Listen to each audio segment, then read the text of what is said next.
Hey guys, চলে এলাম আমার নিউ ভিডিও নিয়ে। দেখতে পাচ্ছেন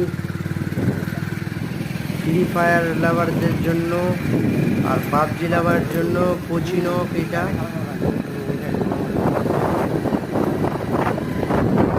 অবশ্যই আমি গিয়েছিলাম আজ ওই জায়গাটায়, তার জন্য আমি ভিডিওটা আপনাদের দেখি ফ্রি ফায়ার লাভারের জন্য এটা ভালো লাগে কিনা। অবশ্যই যদি তোমাদের ভালো লাগে, ভালো লেগে থাকে